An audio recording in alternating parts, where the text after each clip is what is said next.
김건희 이야기가 잊혀지는 듯 했지만 사과는 했지만 계속 나오고 있어서 경력 논란 김건희 당시 미술관 직원들 그런 사람 없었다 그러면서 인터뷰하는 걸 제가 직접 봤는데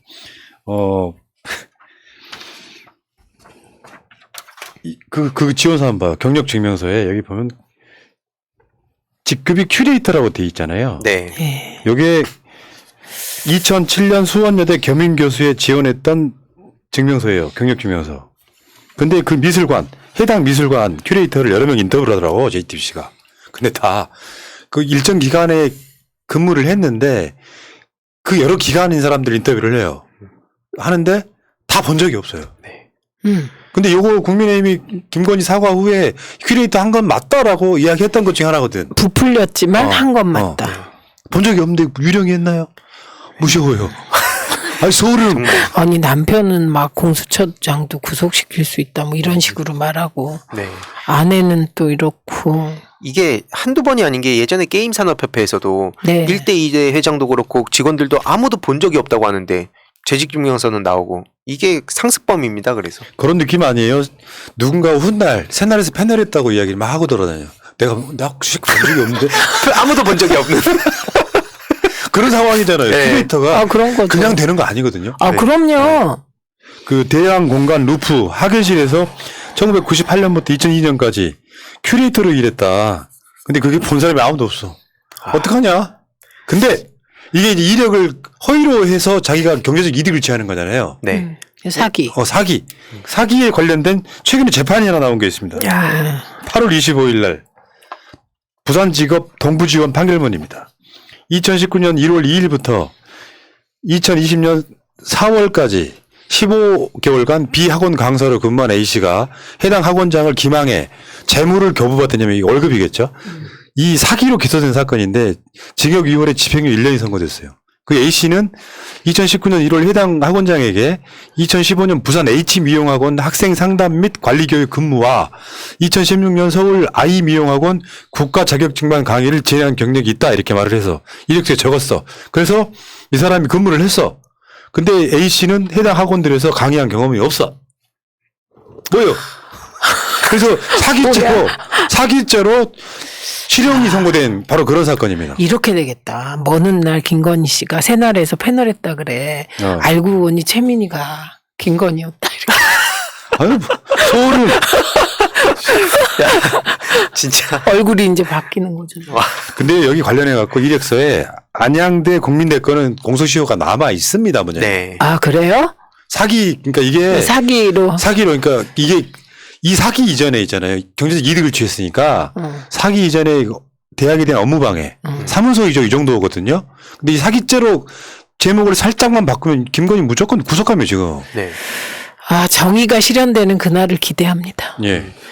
이게 또 한두 건도 아니었던 게 영락고 미술교사, 서울대 경영대 졸업, 2006년 그 뉴욕대 연수 그거, 숙명여대 미술교육대학원. 그러니까 이게 자꾸 말장난이었잖아요. 교육대학원을 자꾸 이렇게 바꿔 틀어가지고 그 회사 받은 상을 자기가 받은 것처럼 했던 게 다 한 건으로 엮여 그게 있고. 제일 웃긴 게 교생 실습 나간 걸 근무라고 한 거.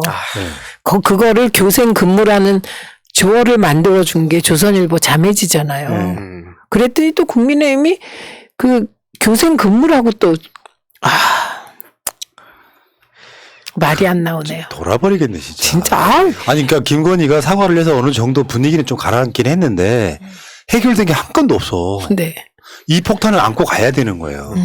설사 이 사람이 뭐 소위 퍼스트 레이디 이런 게 되더라도 문제예요. 이거는 청와대 안 들어갈 건지 뭐 들어갈 건지도. 그럴 일이 없겠죠. 네. 그럴 일 없으니 걱정하지 마시고. 또 보니까 공소시효가 그 최종 범죄 행위 종료된 때를 시작한다고 보고 그걸 여러 개를 묶은 게 포괄일제 범죄라고 한다 하더라고요. 그래서 그게 결국엔 그러면 당연히 이 가능성이 열리는 건데 오늘 다른 기사 중에 하나 봤던 게 그 코바나 콘텐츠 건 그 루꼬르 비제 그것도 그 시작점으로 볼 거냐 끝점으로 볼 거냐에 따라서 이게 다른데 끝점으로 보면 지금 코바나 콘텐츠 그러니까 르꼬르 비제전이 17년 3월 26일 그래서 그 결국엔 청탁금지법 5년 기준으로 보면 아직 살아있다 그것도 그래서 예. 그것도 지금 되게 중요하게 봐야 될 것 같습니다. 예. 네. 자 길거리에 걸려있는 김건희 윤석열을 동시에 저격하는 현수막 한번 볼게요. 대선 후보의 토론이 보고 이거 대구에 걸린 거예요. 야. 대선 후보의 토론이 보고 싶습니다. 대선이 장난인 거니 무서운 거니. 이것도 사실 큰 문제 아니에요. 큰 문제죠. 토론을 아직까지 안 한 건 처음이에요 지금. 아니 그것도 웃기기도 하고 토론 안 하는 이유를 확정적 범죄자래. 가짜나서 토론 못한다 이런 취지잖아요. 네. 살다 아우 그럼 처음 봤어요. 그러니까 차라리 그렇게라도 얘기할 거면 본인이 유능한 모습을 보여주면 사람들이 납득이라도 할 텐데 그리고 족발집 가가지고 버벅이다가 완전 망신당하고 예. 그게 결정적으로 김정희 농을 움직이게 한 계기였다는 거 아닙니까? 이젠 안 되겠다. 아 근데 정경심 교수 구속 만료일이 2월 22일입니다.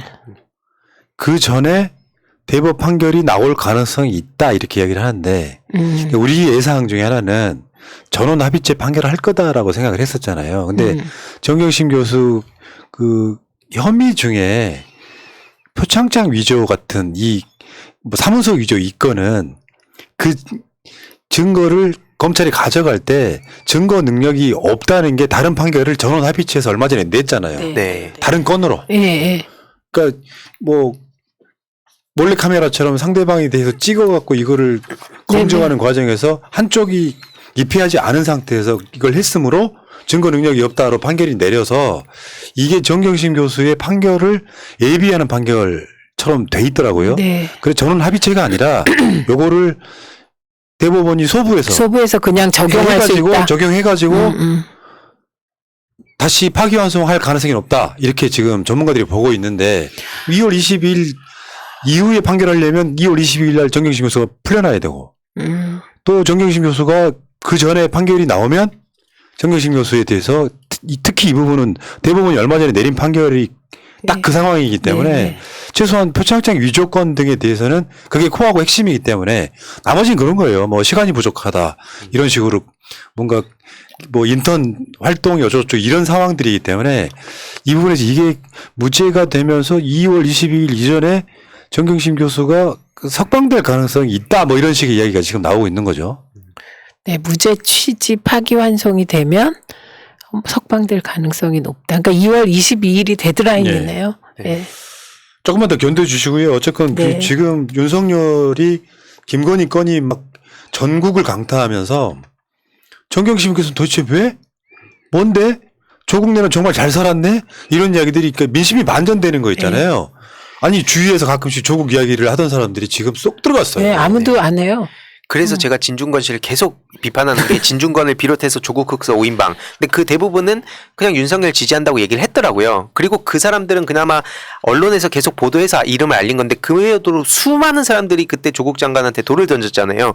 그 사람들 그렇게 공정하고 깨끗한 척하고 그러던 사람들 도대체 어디 갔냐. 근데 그 상징성을 갖고 있는 진중권 씨라도 친윤 스피커 인정해봐라. 인정하기 싫으면 똑같이 건의 흑서 만들고 지금 계속해서 그냥 툭툭 몇 개 그냥 글 쓰면서 나도 양쪽을 다 비판한다는 말 같지도 않은 장난치지 말고 진짜 자기가 지금 좀 부끄럽거나 아니면 좀 앞으로라도 그렇게 살아가고 싶으면 똑바로 행세하고 사과해라. 야, 그런 말씀 드리고 싶습니다. 건의 흑서 좋네. 저 제목도 그렇게 써야 좋네. 된다고 그러니까. 한 번도 경험해보지 못한 스펙 이런 아니, 거. 그러니까 솔직히 진중권 같은 케이스는요. 그 책 하나 쓸까요, 우리가?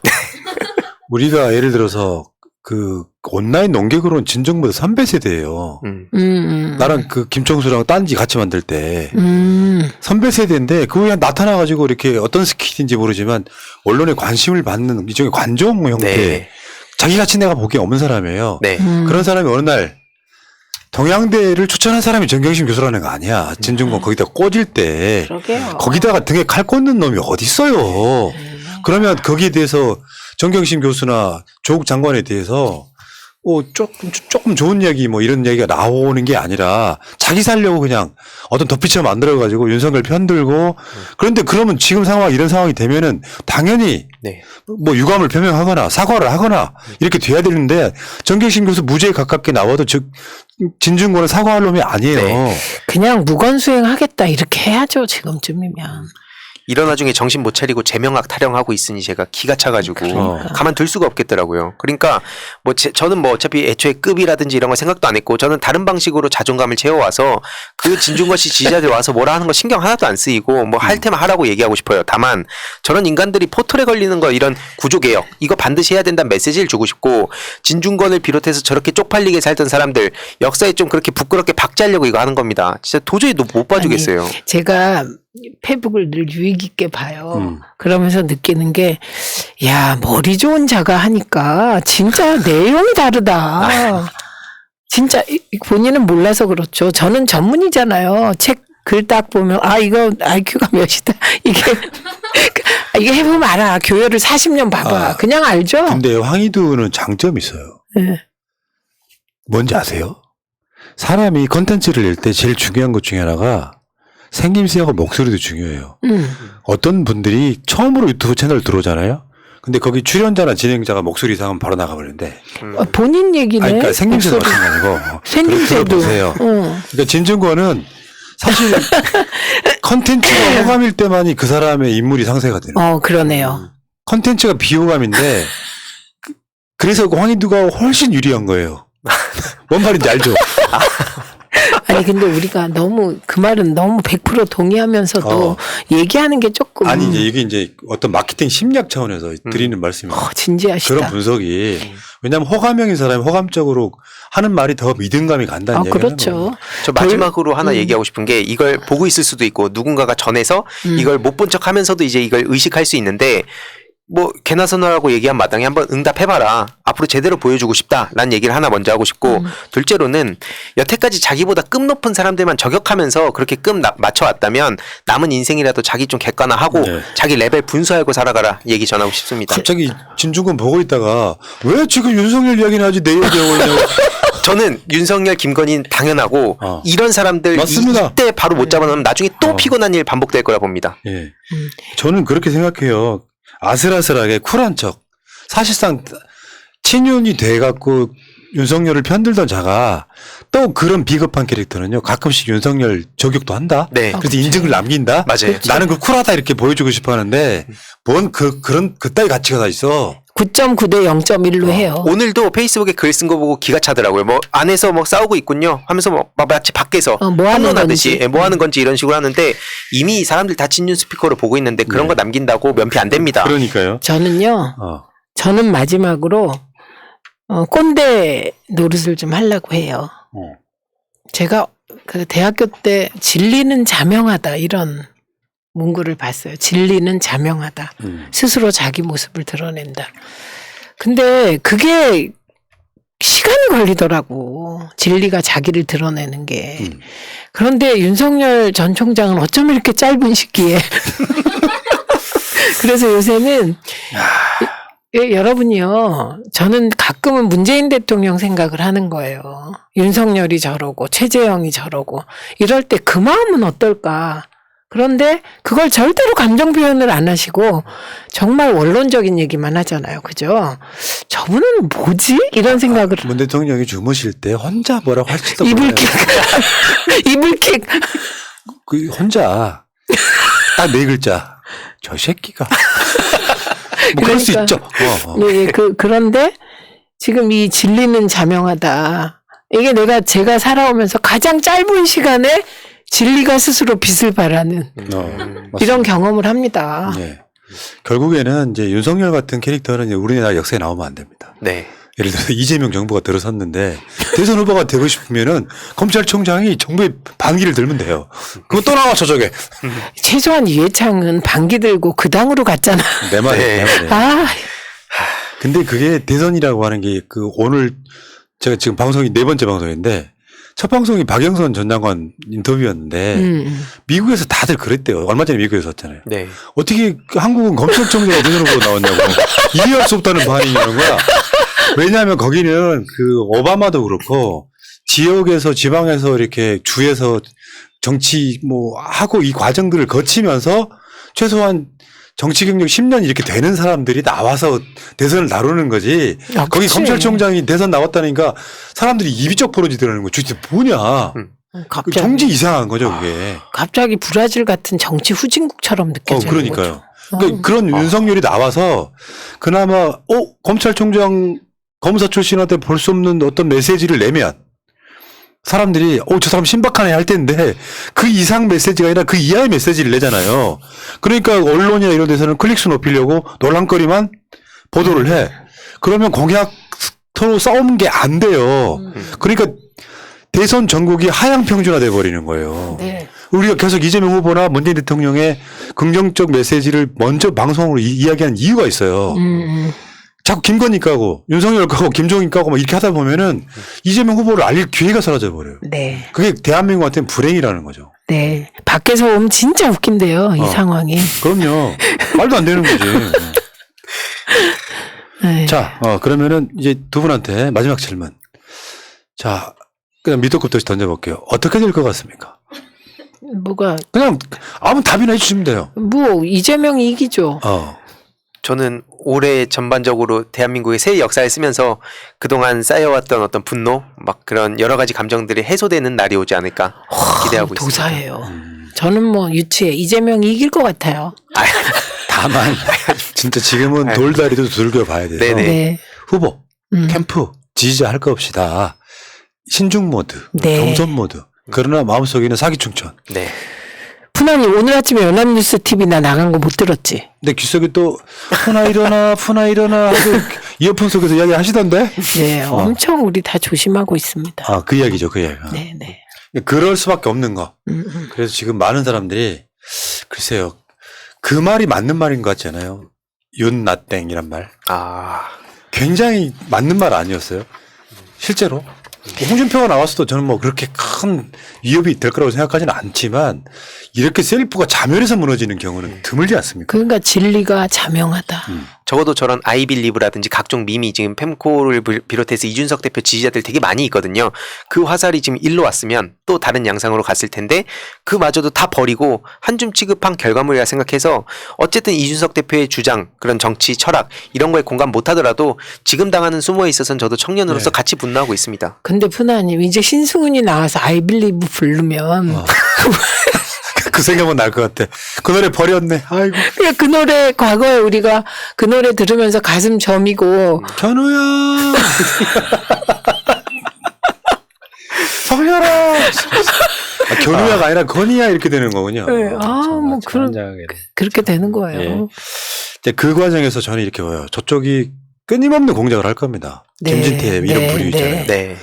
근데 조폭 이건 아진다 끝났다고 보는데 뭐 대장동권도 아직 좀 남아 있고 어떤 식으로든지 공작을 할 거고 이재명 후보 입장에서는 이거를 잘 견디는 부분인데 다행인 게 자기 콘텐츠나 자기 아젠다로 지금 네. 지지율을 하나하나씩 쌓아가고 있기 때문에 쉽게 무너지지는 않을 거다. 그러니까 이재명 후보한테 결정적인 뭔가가 말도 안 되게 터지지 않는 한 저는 다른 선거 전략에서는요. 보수 쪽 지지자들을 주저앉히는 전략도 필요하다고 봐요. 이번 선거 끝났다라고 생각해서 선거 관심 끄고 이재명이 되겠구나 싶어서 투표율이 낮은 상태에서 민주당 지지층만 투표장에 대거 나가는 이명박 때 선거로 갈 가능성도 있다고 봅니다. 네. 알겠습니다. 자, 우리 민이 하고 싶은 말 다 해. 예. 앞으로 제목을 바꿔볼까요? 우리 희두. 아니요. 우리 민이 하고 싶은 거 다 해. 이제는 이제 하면 됐으니까 하고 싶은 거 다 해. 네. 다 시켜드릴게요. 네. 225회 방송 마치고요. 여러분들 나가시기 전에 아직도 구독 안 하셨죠? 구독, 좋아요. 좀 해줘요, 진짜. 구독자가 이 방송 중에 최민희 의원이 너무 방송을 잘하니까 한 명도 구독자가 안 늘었어. 이럴 수 있어요? 22,000명, 3,000명 들어왔는데? 어머, 왜 그러세요? 우리 쫓겨난단 말이에요, 희두랑 저랑. 방송할 때 너무 재밌어 안 돼, 그래서. 지루하고 막 한마디도 안 하고 있으면 알아서 구독한다? 한청을 비우다가 이렇게. 아니, 구독이 아니라 나가. 자, 구독 좀 해주시고요. 좋아요 좀 눌러주시고. 두 분 고생하셨고요. 우리 방송 봐주신 분들도 감사드리고. 두 분은 다음 주에 뵙겠습니다. 고맙습니다.